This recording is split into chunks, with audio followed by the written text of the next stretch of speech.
Ya, muchísimas gracias, Rosita, por la invitación y en particular, pues, encontrar mis grandes amigas, Paulina, Alexandra, todas allí siempre presentes en tus eventos y en tus acciones. Y vamos en el día de hoy a hablar indudablemente de una temática que es una temática bien importante, que tiene que ver precisamente con la situación de inmunomodulación, que evidentemente es uno de los puntos a los cuales necesitamos prestar atención. Voy entonces a empezar a compartir pantalla y allí daremos entonces paso a la temática del día de hoy, que tiene que ver, pues, indudablemente con uno de lo que llamamos los principios básicos en la medicina de bioregulación. Y allí, evidentemente, el principal pilar de la terapéutica o uno de los principales pilares de la terapéutica es el tema de la inmunomodulación, puesto que prácticamente la gran mayoría de las enfermedades en mayor o menor proporción muestran desórdenes disregulativos, como por ejemplo el proceso inflamatorio crónico y persistente. Y es allí donde nosotros podemos actuar desde el concepto de la hormesis, que nos permite entonces utilizar, por ejemplo, pequeñas cantidades de sustancias que sean tóxicas o de factores vegetales, minerales, factores que vengan, por ejemplo, de las toxinas de los propios microorganismos, etcétera, para la inmunomodulación. Y es que cuando miramos esto, pues nos encontramos con que los trabajos presentados en su época por Hahnemann y por Rekebeck, pues nos llevaron a comprender de que cuando nosotros administramos sustancias tóxicas en dosis muy pequeñas, en microdosis, dependiendo de cuál sea la naturaleza de dicha sustancia, pues entonces se induce o una respuesta de inmunotolerancia, la cual ocurre principalmente cuando lo que estamos dando, por ejemplo, es un nosode preparado a partir de componentes microbianos, o por lo contrario, una respuesta de biomodulación o regulación molecular, cuando lo que nosotros estamos presentando es entonces, en este caso, una dilución de sustancias tóxicas, como pueden ser perfectamente las sustancias que tenemos a nivel de nuestro entorno. Así que esto nos llevaría a pensar en algo que es el principio de la similitud, que históricamente pues, nos lleva a darnos cuenta cómo la inmunología actual, la inmunología occidental, y la llamada homeopatía nacieron a finales del siglo XVIII, precisamente cuando Edward Jenner realizó pues todo su trabajo que condujo a la creación de la vacuna y Federico Hahnemann pues nos llevó indudablemente a lo que fue la creación de los remedios en diluciones homeopáticas. Esto es muy interesante porque ambas cosas ocurrieron al mismo tiempo. Hahnemann no conocía a Jensen y a su vez Jenner tampoco conocía a Hahnemann, pero en la misma época llegaron a puntos que eran coincidentes como principios básicos y esto nos hace entender entonces por qué existe una profunda analogía entre la homeopatía y la inmunología, puesto que los dos métodos se basan fundamentalmente en regulación endógena. Pero con el paso del tiempo, la evolución nos llevó a lo que hoy día consideramos la homeopatía científica, la cual introduce la investigación clínica, científica, teorética, que permitió al día de hoy que entonces a la homeopatía, que como nace hace tanto tiempo, por mucho tiempo, digamos, al ser tan antigua, pues no había unas explicaciones satisfactorias para lo que podía ser la medicina y la ciencia en general, pues afortunadamente la escuela alemana pues fue llevando indudablemente a investigaciones como los trabajos, por ejemplo, que inician en la Universidad de Greifswald con Hugo Schultz, que demuestra que los tóxicos son estimulantes cuando se dan a bajas dosis y que inducen o despiertan mecanismos de regulación. Y eso pues vemos es tan antiguo como 1888. Pero ya para los años 20 y los años 30, diferentes autores fueron mostrando lo que se podía llamar el efecto inverso o el efecto bifásico de las diferentes dosis de una misma sustancia. Y que entonces una sustancia que es venenosa en dosis pequeñas produce el efecto contrario y se convierte en una sustancia terapéutica.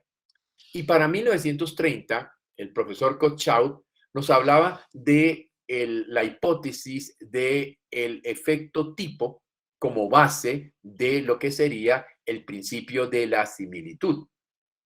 Ya para los años 50 y 60 apareció el concepto de la ley del valor inicial, que es la respuesta del organismo que fundamentalmente depende del estado de hiper o de hipofunción en que se encuentra.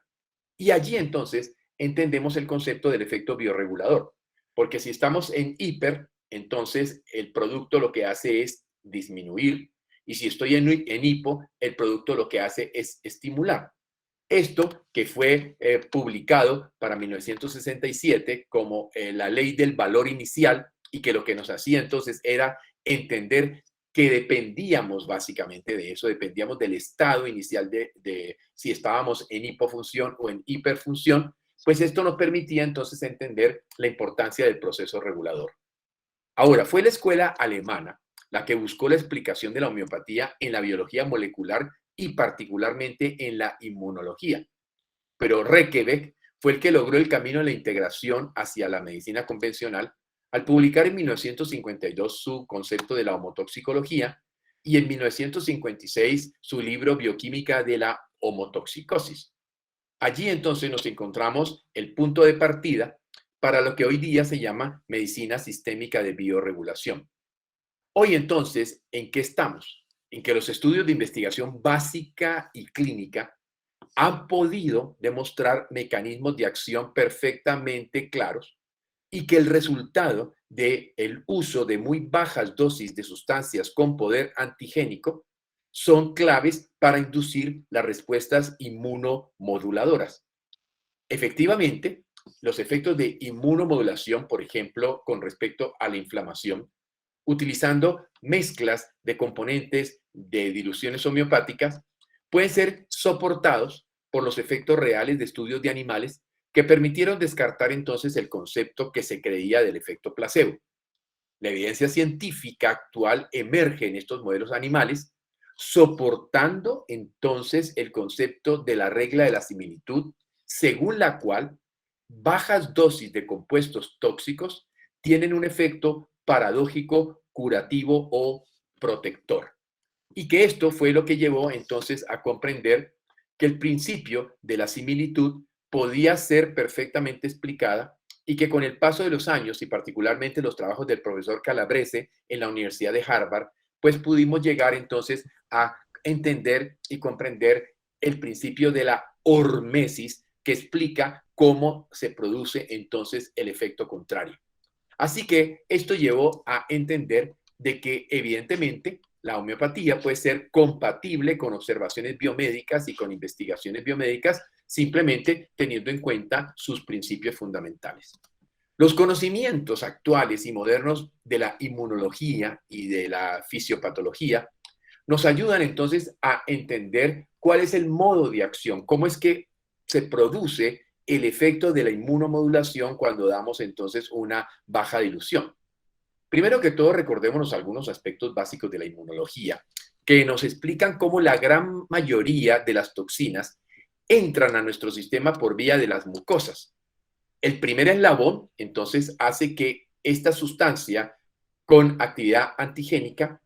despierte la actividad de una célula presentadora de antígenos, que es la que entra pues en contacto con esta sustancia, con este antígeno, y finalmente, a través de un epítope, se entrega la información al linfocito T para que se lleve a cabo entonces todo el proceso tal como vamos a mirar. Entonces recordémonos que cuando estamos enfrente a sustancias o a situaciones tóxicas, entra en acción el sistema macrofágico, el cual sabemos está patrullando el organismo y estará en capacidad, por así decirlo, de devorar al invasor. De esta manera, la célula presentadora de antígenos, entonces, que captura a este factor tóxico, expresa moléculas a través de lo que conocemos como el complejo mayor de histocompatibilidad. Y esas moléculas, que se conocen como epítopes, son reconocidos por los linfocitos TH0. Los linfocitos TH0 son los naive, los linfocitos inmaduros, que todavía no tienen claro qué función deben desempeñar. Pero estos linfocitos TH0 capturan entonces este epítope y al capturarlo se transforman fundamentalmente en TH1 o en TH2. Y bien sabemos entonces que estos son claramente los dos brazos de la respuesta inmune. De esta manera, entonces, inmediatamente se da una alarma a los linfocitos T a nivel de todos los ganglios linfáticos y así los linfocitos TH1 acuden en masa para limpiar y para actuar depurativamente y reactivamente en la zona que es atacada. Por lo tanto, vamos a darnos cuenta de que un sistema de defensa TH1 en buen estado es pues la condición indispensable para una inmunidad permanente, puesto que permitirá que nuestro sistema reaccione frente a cualquier factor que pueda ser agresor. Y estos TH1 secretan citoquinas como el interferón gamma, la interleuquina 1, la 2 o la 8, las cuales inmediatamente impulsan la respuesta inmune celular y llevan entonces a la activación de las células T, estimulando los mecanismos de fagocitosis que se van a encontrar con la acción de depurar y limpiar la zona que está enferma. Estas interleuquinas TH1 entonces son, como vemos, perpetuadoras de la respuesta inflamatoria. Y las células TH1 lo que hacen es cumplir ante todo una función claramente proinflamatoria. En el otro lado tenemos los linfocitos TH2, los cuales comparten la información con los linfocitos B y ellas secretan entonces la interleuquina 4 y la 10, la cual inhibe la función de los macrófagos y, por ejemplo, la interleuquina 4 estimula las células B. Entonces, como vemos, después de la respuesta TH1, la respuesta TH2 lo que busca entonces a través de estas citoquinas como la interleuquina 4 y 10, que son citoquinas de tolerancia, es precisamente buscar el retorno hacia el equilibrio. Y por otra parte, la activación de los linfocitos B para iniciar la producción de anticuerpos. Esto es lo que básicamente nosotros conocemos en el funcionamiento inmune básico y sabemos que entonces una respuesta TH en perfecto equilibrio, TH1, TH2, parece ser pues absoluto para la exitosa respuesta de control y resolución de la inflamación aguda. Y allí, como vemos en la gráfica, juegan elementos neuroendocrinos que permitirían entonces entender el papel de las redes, en este caso neuroinmune, donde entonces, por ejemplo, la fase TH1, TH2, TH1, TH2, TH1, TH2, inducida por el desoxicortisol y el cortisol, va permitiendo restaurar rápidamente el estado de armonía y el equilibrio, como vemos entonces entre estados TH1 y TH2. Pero normalmente, ¿qué es lo que ocurre? En las condiciones típicas de un exposoma tóxico, en las condiciones típicas de una alimentación incorrecta, de un estado mental, emocional y espiritual incorrecto, del sedentarismo, de la contaminación ambiental, de muchas de las cosas, el sistema TH1, TH2 se puede desequilibrar y aparecen los estados de polarización. Uno de ellos es, por ejemplo, la rigidez TH1, la cual implica entonces la perpetuidad de las funciones proinflamatorias. Esto puede favorecer la autoinmunidad celular, como lo vemos en la artritis reumatoidea, en la esclerosis múltiple, en la inflamación crónica recurrente, en las miocardiopatías, en la enfermedad de Crohn, etc.